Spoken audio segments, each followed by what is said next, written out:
सच बोलने की हिम्मत। बहुत समय पहले की बात है। एक चरवाहा था जिसके पास 10 भेड़ें थीं। वह रोज उन्हें चराने ले जाता और शाम को बाड़े में डाल देता। सब कुछ ठीक चल रहा था कि एक सुबह जब चरवाहा भेड़ निकाल रहा था तब उसने देखा कि बाड़े से एक भेड़ गायब है। चरवाहा इधर उधर देखने लगा। बाड़ा कहीं से टूटा नहीं था और कंटीले तारों की वजह से इस बात की भी कोई संभावना न थी कि बाहर से कोई जंगली जानवर अंदर आया हो और भेड़ उठाकर ले गया हो। चरवाहा बाकी बची भेड़ों की तरफ घूमा और पूछा, क्या तुम लोगों को पता है कि यहाँ से एक भेड़ गायब कैसे हो गई? क्या रात को यहाँ कुछ हुआ था? सभी भेड़ों ने ना में सर हिला दिया। उस दिन भेड़ों के चराने के बाद चरवाहे ने हमेशा की तरह भेड़ों को बाड़े में डाल दिया। अगली सुबह जब वो आया तो उसकी आंखें आश्चर्य से खुली रह गईं। आज भी एक भेड़ गायब थी और अब सिर्फ 8 भेड़ें ही बची थी।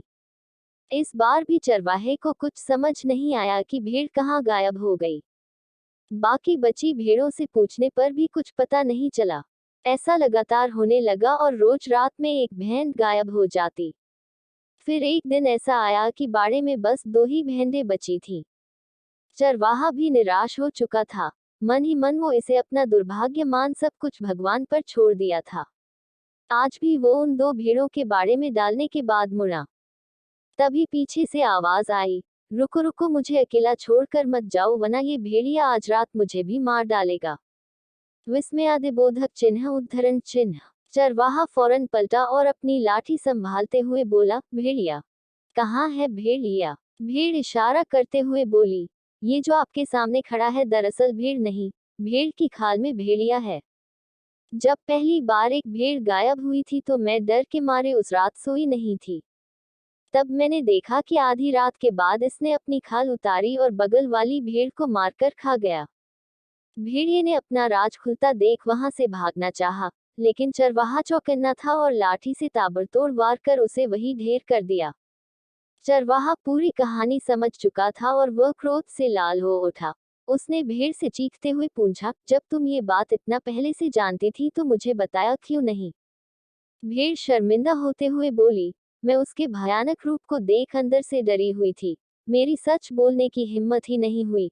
मैंने सोचा कि शायद 1-2 भेड़ खाने के बाद ये अपने आप ही यहाँ से चला जाएगा, पर बात बढ़ते बढ़ते मेरी जान पर आ गई और अब अपनी जान बचाने का मेरे पास एक ही चारा था, हिम्मत करके सच बोलना।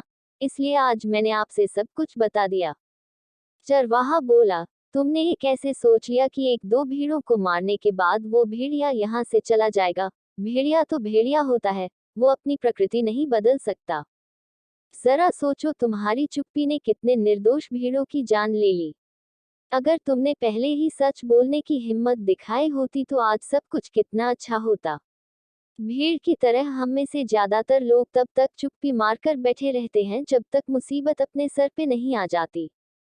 चलिए इस कहानी से प्रेरणा लेते हुए हम सही समय पर सच बोलने की हिम्मत दिखाएं और अन्याय के खिलाफ आवाज उठाएं।